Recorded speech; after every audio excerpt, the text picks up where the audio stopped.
Hello everyone and welcome to a special episode of GodSaw's Turnbuckle, the wrestling video podcast I run over here on youtube.com/UC Campbell. And this one is a special one because, well, it is actually time to review Wrestlemania 35. I am filming this on Monday afternoon after watching the show. And the reason why I kind of did that versus doing it right afterwards was to take a little bit of time to think about it. Also, I was still very, very tired after the extremely long show. Wasn't at the show, but even being at home, it was kind of exhausting. That's probably also with the aspect of watching the other shows throughout the weekend as well, such as NXT and the G1 Supercard. That was over at Madison Square Garden. And of course, NXT TakeOver being at Barclays. Which I'm going to be doing separate videos for those and releasing those at a different time, probably within the next day or so. I don't know when I'll be able to get around to talking about those particular ones, but I will definitely be trying to get NXTs out before NXT on Wednesday, and then I will try to get the G1 Supercard one out as soon as possible to go along with it. Again, I wanted to try to kind of do those on separate ones because they are separate thoughts and separate videos and everything to go along with it. We'll go ahead and say throughout the entire weekend from the 3 shows that I did watch, we had some really, really good stuff go down, and we had a really good show last night with WrestleMania 35. I'm not gonna lie on that one. It was long. So was the Royal Rumble, and I was there live for the Royal Rumble. It was long, but again, it was still enjoyable. I said it at the Royal Rumble review, and I'll say it again here. Even though the show itself, and this one was longer than Royal Rumble, the show itself went long in terms of going 5 hours or more.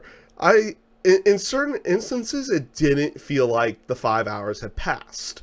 I guess in this case, 7.5, because I did sit down for the entire pre-show to watch those matches as well. And it didn't really feel like that much time had actually passed, because what they were pulling off was very enjoyable. And I even enjoyed everything that they had inside of the actual pre-show itself to go along with it, with all those matches. So I won't say top to bottom every match was absolutely fantastic, but it kept me enthralled, it kept me enjoyed throughout pretty much the entire show itself. So we'll jump right into it with the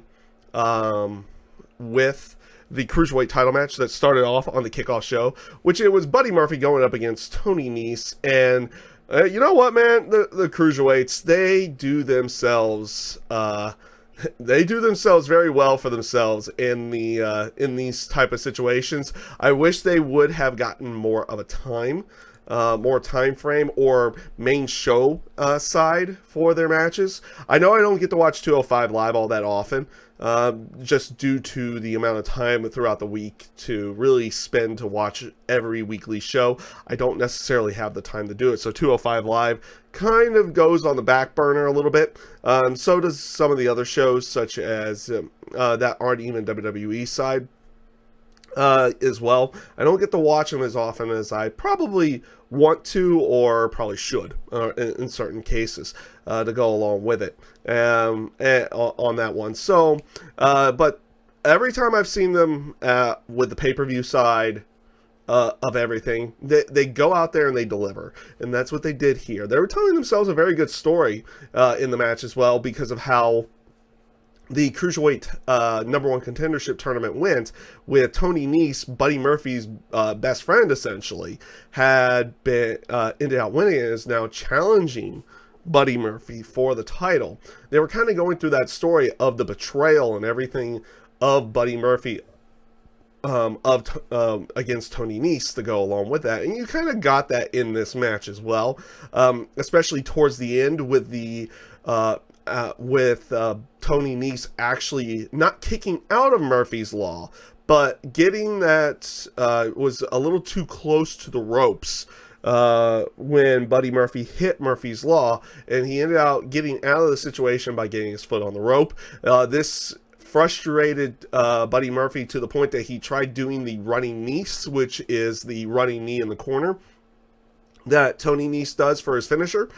He ends up missing it, gets hit big, and then Tony Nese himself hits the running Nese and picks up the victory and picks up the Cruiserweight title. What was, yes, probably just about an 11-minute match, if not under that a little bit, but very enjoyable and very fun. Oh, geez, I felt like I had a hair in my eye there. There we go. But again, really fun, really enjoyable, and told themselves a pretty decent story here. And oddly enough, in the terms of telling stories throughout the pre-show matches, you got those at least in the matches that weren't really the Battle Royals. Up next was the Women's Battle Royal, and I think for people who have watched my reviews in the past, they know I am a sucker for Battle Royals. I am. I really am. I do like Battle Royals a lot, so I usually end up enjoying them no matter what, which I did here. You did get a couple of decent spots in there. Kairi Sane was showing up in there. You had the little tension between continuing the storyline of like Candice LeRae and Nikki Cross, but also the stare down with Nikki Cross and Asuka in the match as well. I liked certain aspects of that. In there, Kairi Sane did get her Insane elbow off before getting eliminated. And you even got the crowd behind Dana Brooke. Kind of out of nowhere, Dana Brooke became a massively popular person in this particular match, with the crowd going kind of like whenever she was getting any offense in, kind of cheering it a lot more. And when she eliminated the two members of the Riot Squad, which was ended up being really good as well, they kind of popped for that, and when she got eliminated, they massively booed. Ember Moon came back in this match as well. When she got eliminated by Lana, the crowd was just hating on Lana for doing that on that particular one. And so it was good to see Ember Moon come back in. We did see some returns through. We did see another return in the other Battle Royal as well, which, you know, fair enough on that particular one. So with that being said, they did use the same finish that they did last year. It came down to Asuka and Sarah Logan, and they kind of battled back and forth throughout the area, or throughout the ending of the match, or what we thought was the ending of the match. And eventually Sarah Logan eliminates Asuka, thinking she won, but lo and behold, same finish as last year, by the way, with the exception of a little bit more back and forth between them, unlike last year where Naomi just hit one move and then eliminated Bayley. Carmella had snuck outside the ring, wasn't eliminated yet. They did have a little bit of a back and forth. Eventually, Sarah Logan was thrown over the top rope to the ring apron, and Carmella hits a super kick to eliminate Sarah Logan, and Carmella picks up the victory and the winner of the Battle Royal this year. Interesting that they decided to go with the same finish. That they did go with the same finish as they did last year. With the exception of it being Carmella this time instead of Naomi on that one. Overall, decent enough match. Like I said, I'm a sucker for Battle Royal, so I like both of them, really. Honestly, on that one, I did. So this brings us to the third match, which was Curt Hawkins and Zack Ryder going up against the Revival, Dash Wilder and Scott Dawson, and, or should I say that properly, everyone's new hero from the night before, Dash Wilder. I'll talk about that in a bit. I'll talk about that a little bit as well, because, well, not that I won't talk about it that much, but as we know, I'm not even going to name his name to kind of try to not truthfully give him a platform. But a fan at the Hall of Fame ceremony ended out coming into the ring, which they had a different setup because they didn't want to remove the ring because they had NXT the night before, and then they had Hall of Fame the next night. So they did it like the speeches in the ring this time, which was a decent enough visual itself. It was a nice little change of pace, but I doubt we'll ever get to see that again because of a fan during the Hart Foundation, the Hart Foundation's induction, which was with Bret Hart and Natalya in the ring, because it was for Bret Hart and Jim the Anvil Neidhart, dashed in the ring and did a tackle to Bret Hart, which ended up being the tackle that took down Bret Hart and Natalya. The wrestlers stormed the ring. A bunch of wrestlers did. New Day, Heath Slater. You saw Shane McMahon. I think Travis Brown, which is Ronda Rousey's husband, got in there as well. D.H. Smith, David Hart Smith got in there to go along with it. And if you know on those ones, Travis Brown and D.H. Smith are not signed by WWE. They were kind of there as guests, and they were allowed down in the lower section because they were, family members, anything on that particular side. The reason why a lot of people go for Dash Wilder on that one, because as they were getting out, Dash Wilder kind of punched the guy and sent him tumbling down like a ton of bricks on that one. So I'm not really, like I said, I'm not going to make mention to his name. There's a lot of news out there on it, which I won't fully get into. I have read through it, so I do kind of know the story of it a little bit more. That, the guy was even kind of leading to it as well, apparently. And apparently a very troubled human being with that particular one. Not to give an excuse or anything for what he did, or because it was absolutely wrong for what he did, to go in there to, attack Bret Hart in any way, shape, or form. Especially with him being a cancer survivor and a stroke survivor on that one. It does not make for any excuse for what he did, but apparently a very troubled human being. So we'll get away from that a little bit. I wanted to kind of talk about that at least a little bit on that one. But this does lead us with the third match of the night, which was Curt Hawkins, Zack Ryder going up against the Revival for the Raw Tag Team titles, and they went out there and they put on a match. They put on I won't say just like put on a match. They put on a very good match. The Revival, I feel like the Revival do really good work, no matter who they're in there with. There's always been talk about during the house show circuit and everything, and you did get to see it a little bit as well with it on Raw and pay-per-view, the work that they did with Chad Gable and Bobby Roode. There's been like massive high praise for those matches, and there's very high praise for this one as well. I thought they worked really well with Curt Hawkins and Zack Ryder in this particular match. The whole teasing of Curt Hawkins' unwinnable streak, basically his streak of losing, potentially coming to an end in this match, which it does eventually do in the end. I kind of liked how Hawkins at the end of the match does get to run wild a little bit, but looks like he was going to be completely taken out after a brain buster on the outside of the ring. By the way, he had taken care of Dash Wilder with a bit, with I think Zack Ryder giving him a spear on that one. And eventually Dawson gets rid of Zack and then does a brainbuster to Curt Hawkins, gets him back in the ring. He was trying to get him back up for one more move because he wasn't fully out, but Curt was kind of playing dead.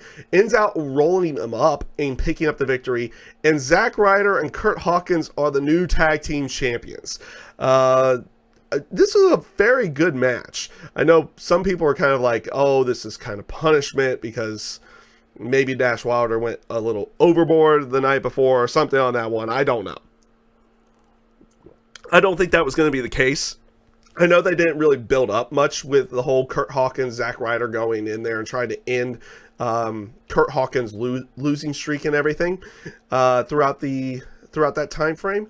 But I don't know on that one, but it was kind of one of those moments. It's like, yeah, we need to end this losing streak in some way, shape, or form. Why not have them also win tag team titles by doing it as well to go along with it? Overall, I thought this was a really good match.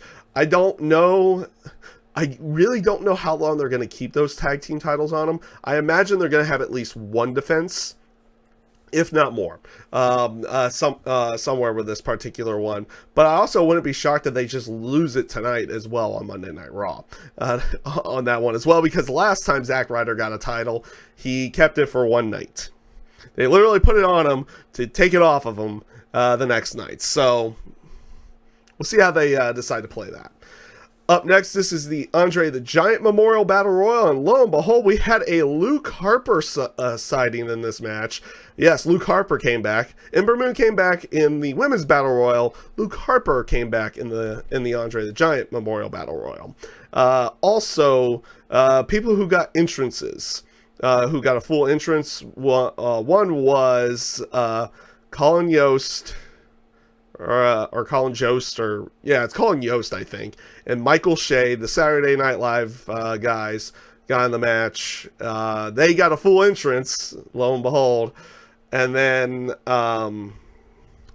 the Hardys got a full entrance. They kick it up to the kickoff panel while the Hardys have done their entrance. So on loop down in the arena, the Hardys music played for like 7 straight minutes when they kicked it over to the kickoff panel to do whatever talk they were going to do, which I think was either about the Battle Royal or it might have been about the WWE title at the time. I forget exactly what they were talking about with the WWE title match, or they were talking about the Battle Royal. And then eventually Braun comes out, he gets a full entrance. The Saturday Night Live crew guys ditch the ring right as the bell rings. They hide under the ring for the entire match pretty much, and it was just your traditional Battle Royal afterwards. And of course, eventually they would get themselves back into the match as well.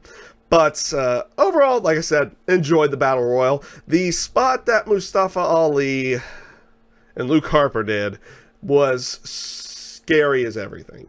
Because it also did involve Braun Strowman in there. You got a couple of like pretty nasty eliminations in this match. That one was probably the most nasty looking. So after a brief stare down between Luke Harper and Braun Strowman in the match itself, they got to a spot where Luke Harper was almost eliminated, but he was looking to eliminate Mustafa Ali by suplexing him outside the ring. Eventually, he gets him up for the suplex, and then right as he's going to go dump Mustafa out to the ground, all of a sudden Braun Strowman kicks both of them, eliminating both of them. You just see Luke Harper tumble down and Mustafa Ali tumble down as well. He kind of bounces off the ground and his head almost hits like the corner of the announce table. It was really sick looking. It does get down to the point that it was Braun Strowman and the Hardys, and the SNL guys finally come up from outside the ring when it looks like the Hardys were going to try to eliminate Braun Strowman by leveraging, I can't say the word, leveraging, close enough, him over the top rope. They try to help, but Braun Strowman eliminates both the Hardys, leaving the SNL guys to basically be on their own. Michael Shea did the smart thing by attempting to eliminate himself, but Braun Strowman did not allow him. He punches him and eliminates him, which left him to him and Colin Yost, which Colin was able to dodge one big boot, which got Braun to a point of almost being eliminated. So Colin tries to eliminate him, eventually gets caught. We did get a therapist moment in there where Braun destroyed a therapist as well before he did everything to Colin Yost and to Braun, and to Michael Shea. The end of the match was Colin basically getting lifted up for a power slam, getting thrown over the top rope to land on a bunch of the superstars, and Braun Strowman picks up the victory. Actually enjoyable. It was an enjoyable Battle Royal. So, very entertaining pre-show on that one. Which led us to the main show, which, guess what? I almost turned off. I'm gonna clarify this one, because I've seen something recently that lessens my stance a little bit, but not that much. I've been one who's based off of there was just something there. This is kind of a point of getting a little bit serious for the moment. So they started off the show with Alexa Bliss coming out. That's kind of their new thing, is have the host come out and do a quick segment right at the beginning of the show. She says at the snap of her fingers, she can make a WrestleMania moment. Snaps her fingers, and lo and behold, Hulk Hogan comes out. Hulk Hogan is the one that comes out. The crowd mostly cheered it. For some people, I think they felt very uncomfortable about it. I felt very uncomfortable about him coming out based off of him not truthfully apologizing for all the things he had said, at least publicly. And my initial reaction, I'll give you both here. I'll give you both my initial reaction and my afterwards reaction after something I saw that kind of it tampers what I was thinking a little bit. Not completely, but a little bit. Basically my initial reaction was Hulk Hogan came out to start WrestleMania. And I posted a tweet about it as well. And my initial thought was like, and now I almost want to turn this show off as it was about to begin. I'm glad I didn't, based off of the other things that we did see. And that's, again, being a little bit serious on that one. It was the whole aspect of what had been said, what he had not really done publicly in terms of apologies or anything on that one, for what he had said in the past in that video as well. It still leaves a bad taste in my mouth on that particular one, that he didn't seem to get what he needed to be doing, at least publicly. Now, there was a thought process that maybe he's doing it privately. He's doing it more privately versus publicly, which is very un-Hogan-like if it wasn't done publicly. But maybe that's the way he feels that it should be done for people he's apologizing to. This brings up the thing that tampers my thought process and about a little bit of a bad taste in my mouth about the situation. And it was done by Big E. This was actually a tweet he had put out. I won't put the tweet up there, but I will read it. And I do actually agree with the words that he said as well on this particular one to go along with it. But this was posted before WrestleMania went on the air. Everything to go along with it by Big E. So I'd like to think everyone deserves a path to redemption. I appreciate at Hulk Hogan taking the time to apologize and to hear my position today. So giving an indication that maybe Hogan is doing apologies backstage versus doing it publicly. That does lessen my stance a little bit, because he's actually taking time to talk with people and apologize for the words that he said, owning up to what he had done, and saying even if it was in a bad tirade, it doesn't excuse what he said on that side of everything. That's why it kind of lessens my stance a little bit, because it seems like privately he is attempting this on that one. He's attempting to show to other people that even though it's not in a public forum, which is even to a certain degree even better, that he's willing to do it in a non-public forum versus just trying to do it publicly to go along with it on that one. So again, still left a bad taste in my mouth at the time. That kind of lessens my stance on it a little bit. I still prefer not to see Hogan around. That's how I feel still. I still feel not to want to see Hogan around at this point in time.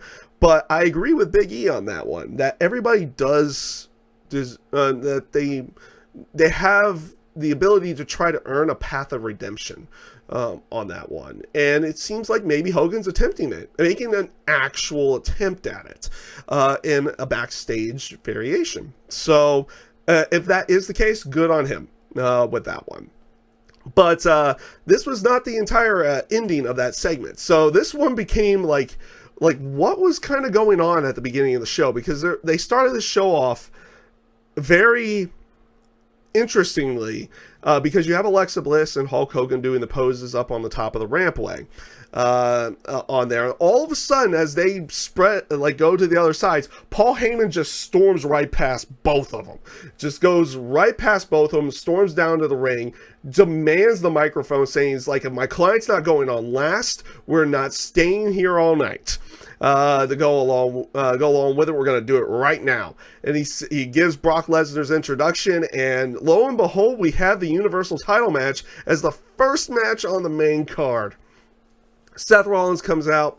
Before the match even begins, Brock Lesnar attacks. He destroys Seth Rollins, hits a F5 on the ring apron, and then throws him over the German announce table a couple of different times, destroying just Seth all over the place. Eventually getting him into the ring after a little bit, probably about a good 5 or 6 minutes of him just kind of tossing Seth Rollins around. He gets into the ring. It's Suplex City. Goes for the F5 again.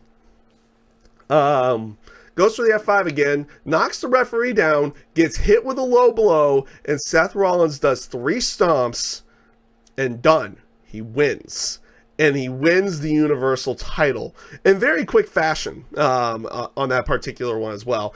And it was kind of shocking. It was very shocking to see seeing the Universal title match just kind of go on first to go along with it. And it kind of led me to believe, because there's a lot of people that were saying it and feeling it. It was like WWE was not going to give us the 3 big babyface wins for the main titles on that one. And that moment right there is like, wait a minute, it's starting the show. They could pace this out to where they can give all 3 big babyface wins for the main titles in the main matches, because they gave us one at the beginning. They can give us the other one in the middle, and then the one at the end to go along with it. And it was like, oh, we may get all 3 of them. Though I also started going, wait a minute, who are they not going to give that title to? Which you'll find out a little bit later that they kind of went with what made sense for the particular matches itself. And a lot of these matches themselves made sense in the terms of their outcomes to go along with it. And they also did put some more moments in there, and you don't know necessarily how long they're going to keep the momentum going for those people they gave moments to in this particular show as well. But overall, I actually enjoyed the segment. I love the whole aspect of Paul Heyman going right by Alexa Bliss and Seth Rollins. I thought that was a great way of going on that one, to set up and trying to get this feeling of, oh, this was supposed to happen later in the show, but they just changed it because Brock Lesnar does what Brock Lesnar wants to do type thing. And then lo and behold, Seth ends up picking up the victory. This leads us to the next match, which was AJ Styles going up against Randy Orton. And you know what? This is a very enjoyable match because it was playing off of an aspect that both guys kind of knew each other in the ring. Even though they haven't had a lot of one-on-one matches, they do end up knowing each other and what they can do and what they need to do to counter, especially with the whole aspect of Randy Orton attempting to try to recreate the RKO he got on AJ Styles on SmackDown with the springboard to the phenomenal forearm, but getting hit with an RKO. The first time, AJ, which he had done this spot before, went ahead and was going to go for the springboard phenomenal forearm. Lo and behold, Randy Orton goes for the RKO. AJ Styles just ducks and jumps back onto the apron. Orton falls to the ground because he was going to go for the full thing, and then AJ hits a springboard 450. He goes for it again a little bit later, which it ends out getting kind of countered again inside of the match. Like, both of these guys worked a really good match, and that was kind of the story that they were going through in this match, as well as the whole aspect of Randy Orton not liking or not liking basically independent wrestlers or anything on that one. To go along with it, guys who take forever to get to the WWE, as he just started there. Everything on that particular one, he was just that good at any given time, and that these guys should never be on his level type feel. Eventually, in the match, you do have your typical Randy Orton offense, but he was kind of giving it, you kind of felt he was giving it a little bit more in this particular match. Not really pulling out new offense or anything like that, but giving a kind of telling a more methodical story with AJ in this one. Eventually, Randy Orton does hit an RKO after was it after a phenomenal forearm attempt? No, it was after a calf crusher attempt. He hits a phenomenal forearm, or not a phenomenal forearm, but an RKO as he was getting up on that one. And AJ Styles kicks out of the RKO, which is something we don't normally see. We don't see people kicking out of that move. This does eventually lead to a springboard phenomenal forearm on the outside of the ring, and then one back inside of the ring for AJ Styles to pick up the victory, and what I thought was actually a very entertaining match. And they kept these entertaining matches going for a decent amount of time, because up next afterwards was the Fatal 4-Way Tag Team title match for the SmackDown Tag Team titles. The Usos, Aleister Black and Ricochet, Shinsuke Nakamura and Rusev, and The Bar, Cesaro and Sheamus. This was one of those, they fit a lot in the time that they were given, because they had maybe about a 10-minute match, but woo, boy, the action did not stop. It did not stop at any given point in time. And the main spot throughout the entire thing, outside of Ricochet being Ricochet, and Aleister Black as well, but you also had that bit in there with Cesaro and Sheamus. So Cesaro gets Ricochet into the swing. And the entire time that Ricochet is doing a swing, Sheamus is doing the 10 beats of the Ballery to everybody else in the match until Cesaro stops and then puts the sharpshooter on Ricochet. I thought this was really well done. Eventually Ricochet does hit because that sharpshooter does get broken up. Eventually, as well, Ricochet hits the 630, which everybody breaks up in the match. And the ending was a flurry of finishers. You got a Machka kick from Rusev, which I think he ended out getting. He got hit with like a massive uppercut. No, wait a minute. Somebody got. It might have been one of the Usos who got hit with a massive uppercut earlier in the match from Cesaro. But Rusev hits a Machka kick. Aleister Black hits a Black Mass, which eventually Shinsuke hits a Kinshasa. A Bro kick happened in there to get rid of, I believe, Ricochet in the match. And eventually the Usos end out targeting Sheamus. They do the double super kick, double splash, and they pick up the victory. This was a very good, entertaining match. Not much of a story really being told, but it was there for purposes of entertaining everybody in that particular way, and that was the whole point of them being there. It was in that particular position. Very good match, very entertaining to watch. This leads us to, well, what was again a very entertaining match. It was Shane McMahon versus The Miz, Falls Count Anywhere. And you know what? They did use that anywhere trope a lot, a very good amount in this particular match. You see that a lot in Falls Count Anywhere matches, that they don't, maybe they're just fighting at ringside and then they're back in the ring or anything like that. They don't really go everywhere. These guys decided, it's like, no, we're going to go places that you guys have not seen before in this match. Started off with Miz kind of on a big flurry or trying to get a big flurry right off the bat. Shane's kind of ducking, dodging him. He gets over to Miz's dad, kind of grabs at him again to kind of piss off the Miz. Like, Shane's doing great as a heel. The whole aspect of continually interrupting the ring announcer, and he even interrupts his music to get the ring announcer to say his name again with more conviction.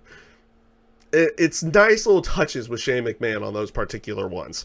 Eventually, Miz does get Shane caught in a flurry, but then Shane does counter out of the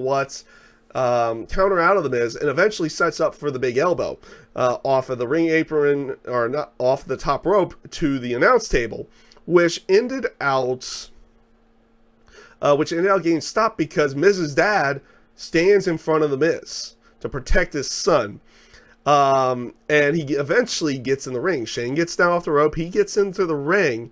He puts his hands up, and then I liked how Shane kind of readjusts his hands to show him, like, you need to do it like this, and then destroys the Miz's father.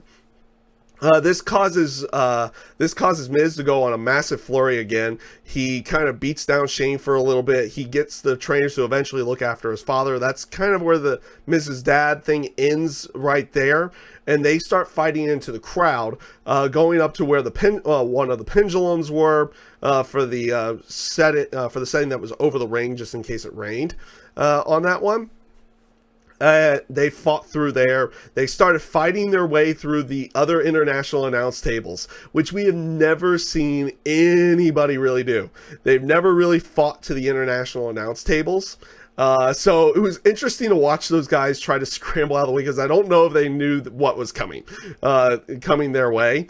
But eventually Miz puts Shane through one of the tables and gets a near fall. He uses a monitor and he hits Shane, and this spot was absolutely insane, by the way. He hits Shane with one of those little LED monitors, and it sends Shane flying over the guard railing, which he ends up landing on top of a golf cart, but sliding off of the golf cart and falling to the concrete floor, which gets a near fall. There was a skull-crushing finale for a near fall as well. Miz kind of has a lot of control over this match. They eventually get to the top of the hard camera area, where you have three sides. You kind of could see where this was going, where they had three sides of it done for like being blocked off, but one side wasn't, and probably clearly that there was a gimmick right around that area on that one. But you have Shane McMahon begging off, trying to say sorry. Miz eventually gets up to him, is like, you want to say you're sorry now for everything that you've just done, and then superplex him, does a superplex to Shane off of the scaffolding down to the gimmick area that they had there. And it looked fantastic. This match was extremely entertaining. And it's one of those moments, again, of thinking, is like, I know a lot of people give crap to Shane McMahon, but good God, he puts on entertaining matches. And Miz is great. I've been sold on the Miz for a long period of time. And Miz just kind of proved it again here, that he's great in these particular situations. The ending comes with, after the superplex, that lo and behold, the referee comes over and counts, but guess whose arm is draped over who? It was Shane McMahon draped over the Miz. The 3 count happens. Lo and behold, Shane McMahon wins. Continuing on this feud with the Miz, probably at this point in time, but Miz picks up kind of a lucky victory on that one. I liked how they did this. Like I said, this was a very entertaining match with a result that kind of shocked people, but also came off as very, fluky to go along with it. To go along with that one, which kind of leads you to believe that there's going to be more between these two down the line. Up next, we had another Fatal 4-Way match, but this time for the WWE Women's Tag Team titles. It was the Boston Hug Connection, Sasha Banks and Bayley, going up against Tamina and Nia Jax, going up against the Iconics, going up against Beth Phoenix and Natalya. Beth Phoenix and Natalya in full pink and black attack gear. Bret Hart even sees them down to the ring in that particular one. This was also a very entertaining match. All 8 of them really put a discerted effort in this particular match. I thought this came off really, really good on that side. And yeah, like I said, it was a very enjoyable match. It's still up to fully say with the whole women's tag division of where they're going to fully go with it and everything on that one. And like, what are they going to do about NXT, everything to go along with that.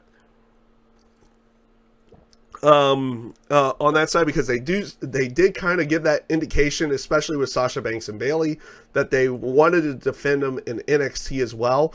Well, we might not get to see that opportunity because Sasha Banks and Bayley ended up losing the tag team titles in this match. With the ending, by the way, Beth Phoenix looked absolutely fantastic in this match again. And definitely shows that she could still do this if she wanted to kind of do it on a more regular basis. But the ending comes with, after a double sharpshooter spot, also you had a bit where Bayley and Sasha Banks hit a top rope elbow and frog splash onto Beth Phoenix in there as well, for a near fall. And then eventually Beth Phoenix gets Bayley in a top rope glam slam, but unbeknownst to everybody, Billie Kay made the tag because it was in the Iconics corner. It was in their corner, so Billie Kay snuck a tag in right before the glam slam off the top rope, so the ref wasn't counting. Peyton Royce comes in, gets rid of Beth Phoenix, and Billie Kay pins Bayley to pick up the tag titles. So we have them we have the tag titles in a situation where they gave them to the Iconics on this one, and now they're going to have the Iconics be like a dual brand or a triple brand on this particular one if they're going to go down to NXT in any way, shape, or form on that one, or are they going to have them just have Sasha Banks and Bayley chase them? We'll see how this ends out going. This did feel like a kind of a moment on that one, and it was definitely kind of fitting on that one as well. It was very shocking to see the Iconics win because when it comes down to it, even though they came off looking weak on Monday, they had been the only ones that gained a victory over Sasha Banks and Bayley leading into this entire thing, which I guess they can play that off as that the Iconics have Sasha Banks and Bayley's number in the terms of tag team matches, which would kind of work on that one as well. But we'll see how they end up playing that off and how long they're going to keep those tag team titles on the Iconics to go along with it. I don't really want to see those titles get hot-shotted too often at this moment because they're still rather new. So you don't want like new champions every month or anything like that one to go along with it. But I feel like they're probably going to have Sasha Banks and Bayley chase them for a little bit, because that's what they're kind of playing off as, is that the Iconics have Sasha Banks and Bayley's number. So we'll see how it plays out. So this leads us to, personally, my match of the night. Moment of the night, moment of the year. I don't know what you really want to call this. It was fantastic. The WWE title match, Daniel Bryan versus Kofi Kingston. Oh boy, this story that they told here. Yes, it started off slow, everything on that one, which you kind of expect with a match that goes longer to begin with. You expect it to start with a slower pace and pick up throughout the entire thing based upon the story that they were going to tell. And that was the whole aspect of this one, was the pure raw emotion of the match itself. Daniel Bryan trying to wear down Kofi Kingston, doing everything he can to try to take the crowd out of it. But you hear throughout the entire, not like they're quiet in certain little aspects, but the crowd picks back up going for Kofi throughout the entire match, especially whenever Kofi has his offense going as well, but also trying to get him back in. and the pure raw emotion of the match. And when the pace picked up, the crowd was into it throughout the entire thing, teasing the whole, teasing the Trouble in Paradise, but Daniel Bryan countering it. After hitting a stomp earlier in the match, Kofi goes for it again, but Daniel Bryan counters that into a submission hold, and just the countering that they pulled off in these particular matches, even to the aspect of when they pulled off when Daniel Bryan first countered the SOS, but then when Kofi hits it later in the match, it's like, oh, this may end the match, but Daniel Bryan ends up kicking out through there. Eventually, after Daniel Bryan countered a Trouble in Paradise, he hit the running knee. As all of a sudden, it's like, oh no, Kofi's not going to win. And then he kicks out. And it was kind of like the highs and the lows of the match.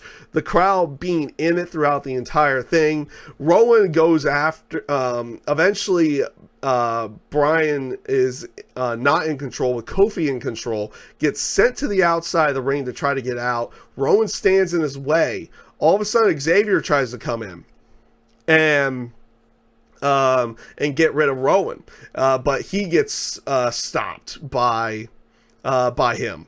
He ends up getting stopped, but then he takes down Big E as well.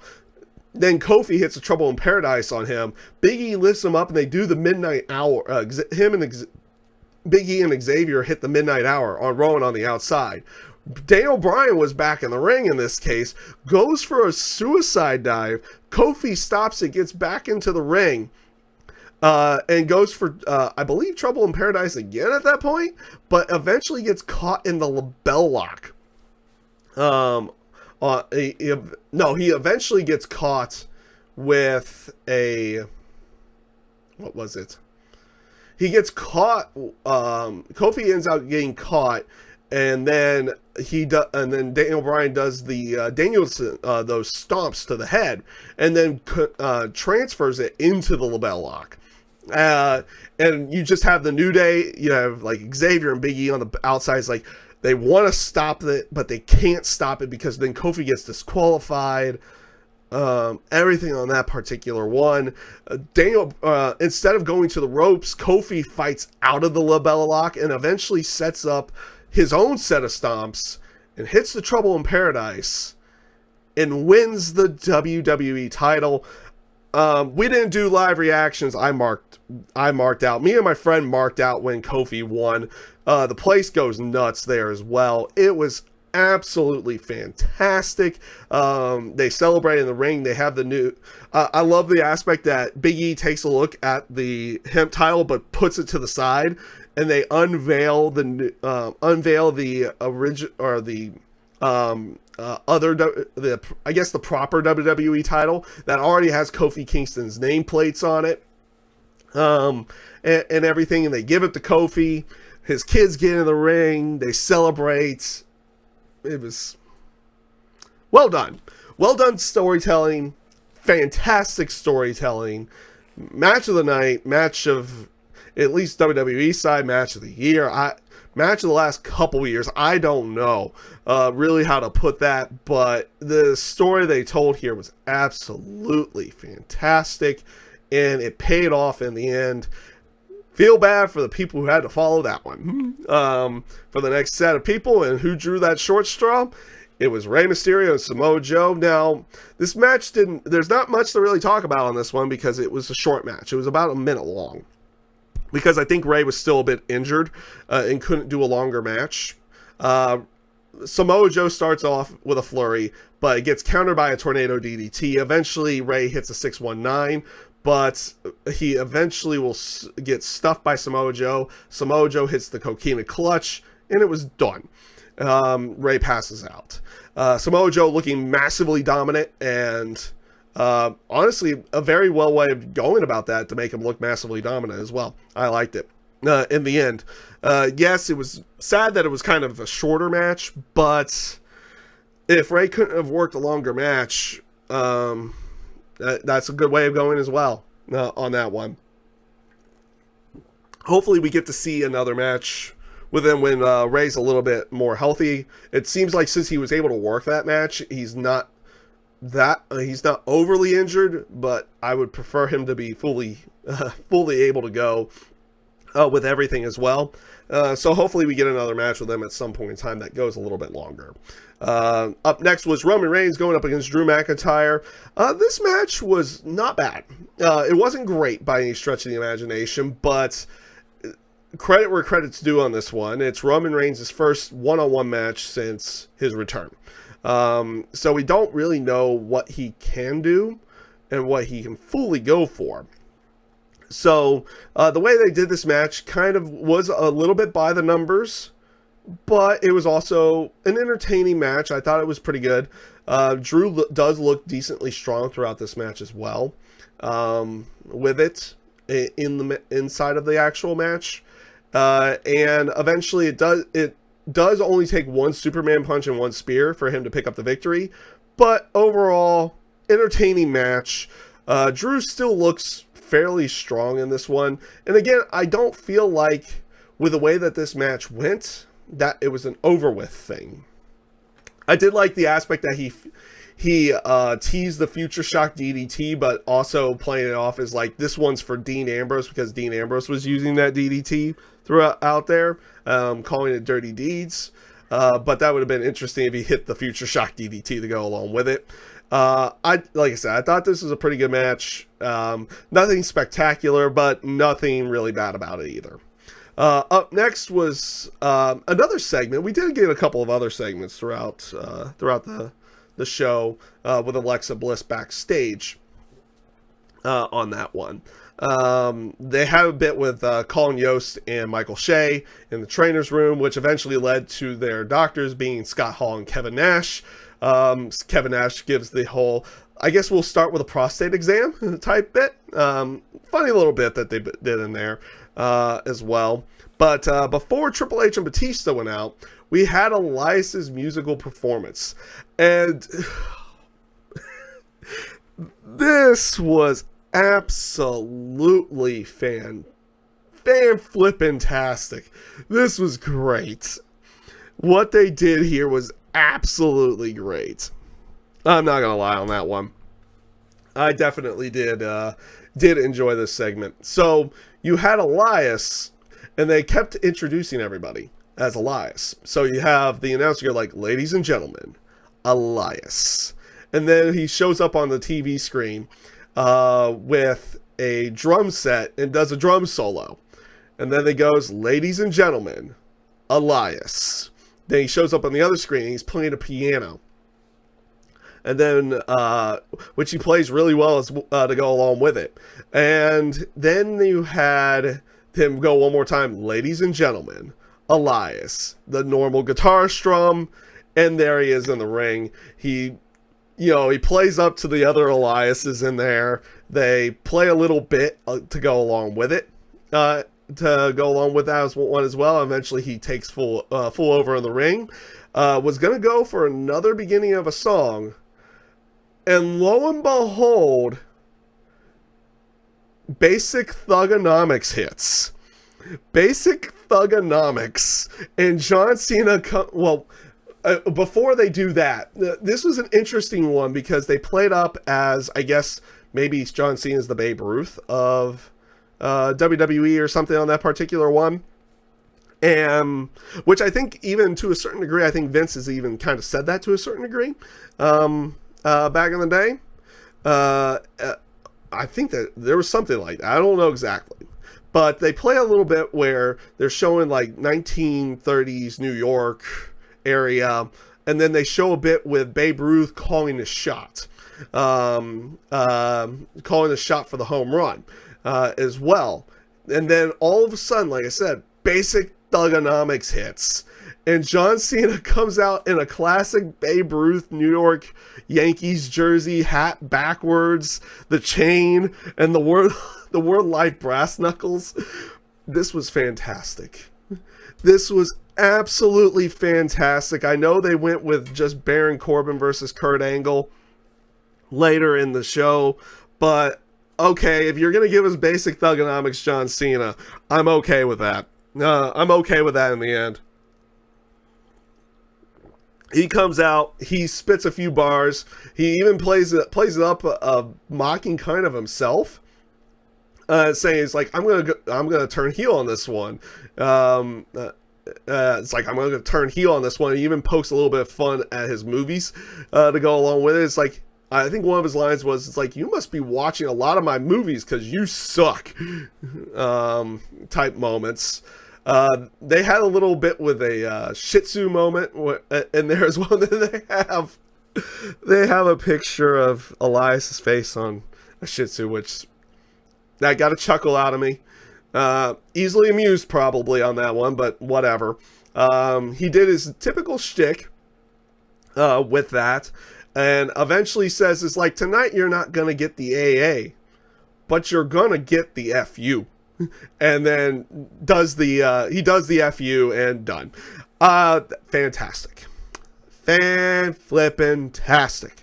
I'm not gonna lie. That was very entertaining. It didn't go too terribly long on that one. So, overall, well played.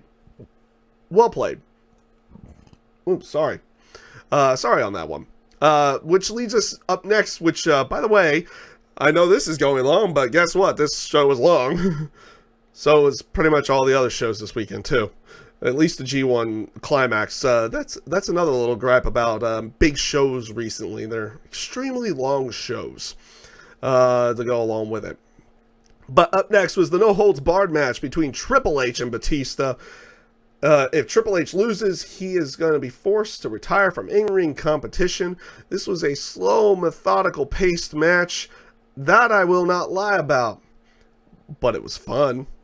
It was great. It was entertaining. It was a great brawl. Yes, a little bit slower, a little bit more methodical, but dang. Those guys, combined age of, I think, about 99, went out there and they put on a match that was very entertaining. That much I will give it. You had early on in the match where you had Triple H with like a wrench, and he kind of does the finger bending back and kind of did like what would be, I guess, the finger breaking thing. Probably the only way that he would probably end up doing it to Batista on the steps on the outside. He also gets in the ring. He puts a chair over his throat and chest area, and then he had a thing of pliers, and he pulls the nose ring out of Batista in the match. You had a spot set up out there as well where they were bumping off of the Spanish and English announce tables that did not give in any way, shape, or form. So Triple H could hit a spear through the German announce table to Batista. In there as well. You had Triple H pulling out the sledgehammer. They even did a callback to like the Hell in the Cell match where Batista did a Batista bomb, but it looks like Triple H would be able to use the sledgehammer, but Batista hits the Batista bomb. Triple H kicks out. You had what was it? Was it a sledgehammer spot? I forget which one went into the original pedigree. Oh yeah, you had Triple H doing a powerbomb to the steel steps that were in the ring. That led to a pedigree for a kick out. Eventually Batista has control, and he has the sledgehammer, but Ric Flair shows up. He gives the sledgehammer over to Triple H, and he goes over to Batista, starts arguing with Batista, and Batista's like, watch this, watch this. Then lo and behold, Triple H runs up the stairs, does a Superman punch motion with the sledgehammer, pedigree 1, 2, 3. Yes, it was a slower, more methodical match, but ooh boy, was that a good brawl. That was a very good brawl between the two of them. And good storytelling as well. I liked the whole aspect throughout the match as well, that even though Shawn Michaels does not get involved in the match, he was there at commentary, that Batista was bad-mouthing him throughout the entire match as well. Well played. Very entertaining match.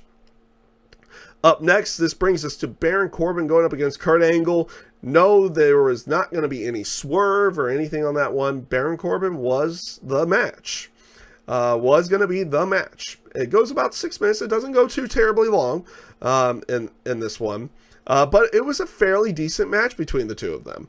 Baron Corbin controlling, like continually saying it's like, oh, he's over the hill, he's this. He mocks the fans because the fans wanted it to be John Cena being Kurt Angle's final match, so he's doing "you can't see me" signs. Like, well played, well done. Baron Corbin, you know how to get heat on you. You're an effective heel. Honestly, I am buying more and more into Baron Corbin at this point in time. He is actually very good. That I'm not gonna lie on.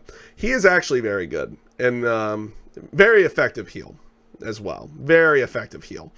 This led to the ending of the match, though, because Baron Corbin did get caught in the ankle lock a couple different times. Eventually, he fights out of it. Kurt Angle hits another Olympic slam. Instead of going for the ankle lock again, he goes for a moonsault, which he ends up missing. Baron Corbin hits the end of days, picks up the victory, kind of bows out right afterwards. He celebrates a little bit and then bows out. Kurt Angle gives a brief but heartfelt speech on that one, and wants the crowd to do it. Wants to do the "You Suck" chant one more time, so that he asks for his music to play. Crowd reciprocates, and Kurt leaves.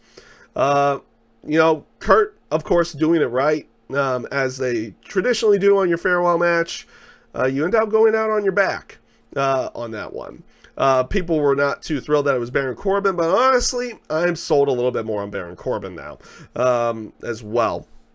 How to go along with it. The guy just knows how to get heat on him, and he plays it up really well. So, like I said, sold a little bit more on this. This leads us to the Intercontinental title match. It was Finn Balor, the Demon, going up against Bobby Lashley, and, fair enough to this match. It was a short match. It felt like they got a lot in with this one. I think they said it was about a 4-minute match or something like that. But they got a lot in this match. And the reason why I even say that this was actually really good was an aspect of a difference with the Demon. That's always been people's kind of little complaint about the whole regular Finn Balor, Demon Finn Balor. There's not much in the terms of a moveset difference, anything like that. There's a lot more of the shotgun drop kicks into corners or anything to go along with that one. What does he do here? He decides to just start busting out different moves. He still had the sling blade and everything else in there, but at the beginning of the match, he does a spinning heel kick. He goes into an eventual axe kick as well. And they're just trading big hits back and forth between the two of them. I even like the aspect that Bobby Lashley had gold contacts in to try to play up a little bit of mystique for himself, to try to counteract Finn Balor's demon side, which the paint design that they went with tonight I thought was really good as well. But the main aspect of this, and this will be a great little bit if they decide to continue this, with Finn Balor using the Demon, that he becomes, kayfabe-wise, he becomes stronger. Because lo and behold, it takes a couple of attempts, but Finn Balor power bombs Bobby Lashley, and then does the coup de grace to pick up the victory. And it's like, okay, I want them to play this up more whenever Finn does, the Demon side to go along with it, because lo and behold, now he's stronger, he's doing different moveset, and it kind of gives it a bit more character, and it makes sense kayfabe wise that he can do something like that, because this is supposed to give him more power and everything with it as well. That was great. It was a quick match, but it was effective, and it did what it needed to do. Noticing that I'm not really dogging on any of these matches, because actually there was not much to really not be angry about in this show to go along with it. So this leads us to the main event of the night, which was Ronda Rousey going up against Charlotte Flair and Becky Lynch. And oh boy, this was a very good match. I thought it was a very good match. And yes, there's going to be a lot of controversy with the aspect of the finish on that particular one, that maybe they botched it, anything to go along with it. I don't fully know. That's what a lot of reports are saying, that it was a botched finish in the end. But I don't necessarily know. Maybe they're just playing that up towards storyline. Who knows? Who particularly knows on that one? They started off the match before entrances with Charlotte coming in on a helicopter. So they have a helicopter kind of fly initially over MetLife, like they did at the beginning of the show. And then they cut to Charlotte, like a camera of Charlotte in the helicopter, and it eventually lands on the outside. You can kind of tell this was pre-recorded as well. I like the little aspect that they did, because it was kind of a throwback to how Ric Flair came into a match at one point as well. He flew in on a helicopter, landed, and then comes to the arena. On that one, you could tell this was heavily pre-recorded, especially when she gets out, when they have the red carpet, and they go to put the robe on her, and all of a sudden, it's like they pan to one side, and then they pan to the other side, and like she had just put on the robe and never like snapped everything into place, buttoned it up. And then all of a sudden it was completely buttoned up. So you could tell it was heavily pre-recorded and, well, not that well edited. We'll leave that one. We'll leave it to that one. It wasn't that well edited. Then Bad Reputation hits. You have Joan Jett out there performing Bad Reputation. And Joan Jett, well played. Very well done on her performance of Bad Reputation, with Ronda Rousey coming out. You even see Ronda like kind of stop for a brief moment before she goes back in the full serious mode, kind of fangirls out a little bit because the factor that she's playing this song for her to make an entrance, and then goes back into serious mode. On that one, Charlotte comes out to massive fireworks display and everything. Then Becky comes out, kind of normal entrance, with the exception that they brought back the steam bits for her on that particular one, and the match got going. And oh boy, did these three really work to try to get that crowd into it. The crowd was definitely exhausted by this time. They were probably exhausted by the time that Triple H and Batista were out there, honestly, to go along with it. And they were doing everything that they could to get everybody into this one. They were working their tails off. This was a good, entertaining match, by the way. Just the whole aspect of potentially, all of a sudden, it's like Charlotte and Ronda work together, and then Becky and Charlotte work together against Ronda, and then even at one point, Becky and Ronda try to take out Charlotte to go along with it. It felt like it was kind of a triple threat match, where triple threat matches kind of are, they're more one-on-ones, and then the other person comes in, they get rid of the other one, which they did do in a few little instances here, but you had a lot of teaming up in this particular one, with one going after the other, or all three of them trying to fight each other. It felt like an actual triple threat with that. You had that moment where Ronda had a armbar or a triangle on Charlotte by the ropes, and then Becky drop kicks her and she just falls to the ground looking absolutely sick. All three of them kind of just throwing each other on the outside of the ring. Charlotte took a Piper's Pit on the outside of the ring, and Becky took one into the barricade, which looked brutal. They went out there and waylaid each other for the 20 minutes that they were out there. In this one, eventually, I love the bit in there that Becky introduces a table into the match. She was going to go ahead and take out Charlotte using the table, Charlotte was going to take out Becky using the table. Ronda gets rid of Charlotte and then beats up on Becky a bit in the corner, and then she just flips over the table, is like, tables are for bitches, and decides to beat up on Becky some more. Charlotte comes in. Eventually the table's set up in the corner, and she ends up getting sent through it, and with what was kind of more of an I am the table spot, because it didn't fully break, on Charlotte again. on that one. Her luck with tables has not been good, by the way. It really hasn't. She's had probably, in the terms of table spots, I think she's had more I am the tables moments in the recent years than most others to go along with it. And, but overall, it was a very enjoyable match. I think it's going to be kind of marred in what was that finish, which was Becky going after, Ronda going for the Piper's Pit after countering the disarmor on Becky, and Becky's countering it into a crucifix pin, which made it, and then lo and behold, the 3 count happened. Like, the crowd didn't originally know it, and then, you know, Becky's music hit, the place popped, because it's like, oh my god, Becky won. They gave us all 3. They go along with it on that one, and this is why where people kind of say it was kind of botched. Because there's a lot of rumor going around that wasn't the original finish, that maybe Charlotte was going to tap out to the disarmor or something like that. Also the whole aspect of Ronda's shoulders not really being down for the first count, which might have led to the botch, because they thought it was still at 2, but the referee had already counted 1, and he went 2 and 3 after Ronda's shoulders were down for 2 and 3. To go along with it.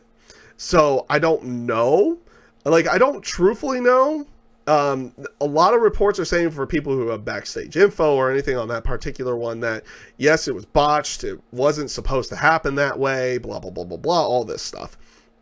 But do they truthfully know based off of other sources or anything to go along with it? Because, you know, not many people really know the finishes and everything to those matches in the terms of the creative side or anything to go along with that, because not all of the creative team works on every single match, so they may not necessarily always know the finishes. So it's hard to say whether it was a botched finish or if it wasn't a botched finish. Most indications are leading to botched finish on that one, but do we really know?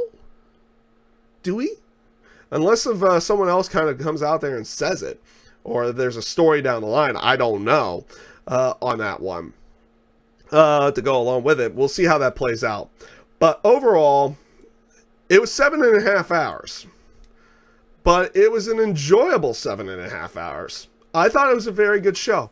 Overall, I thought it was a very good show. I enjoyed the pre-show matches, but then again, like, to a certain degree, I'm giving a little bit of credit where I'm giving a little bit of extra credit because I'm a sucker for Battle Royals. I'm sure those matches really weren't all that good, but I'm a sucker for the Battle Royal, so I end up always enjoying them with that. And overall, like, in certain cases, matches were shorter where matches needed to be shorter, and they were longer where they needed to be longer. So with that being said, overall, I was fairly entertained with WWE's WrestleMania this year. And yeah, just overall, I thought it was a good show. It was actually a very good show. Could be marred a little bit by the whole aspect of a potential botch finish in the main event. But we'll see how that one is actually playing out. We'll see how more, we'll see with more stories and everything to go along with it, if that is actually the case as well. So with that being said, everybody, I hope you guys enjoyed this review of WrestleMania 35. I am going to be doing a review here very soon for NXT TakeOver and the G1 Supercard as well throughout this weekend, but I kind of wanted to do WrestleMania first. And with that being said, peace out, take care, and I hope you have a great rest of your day.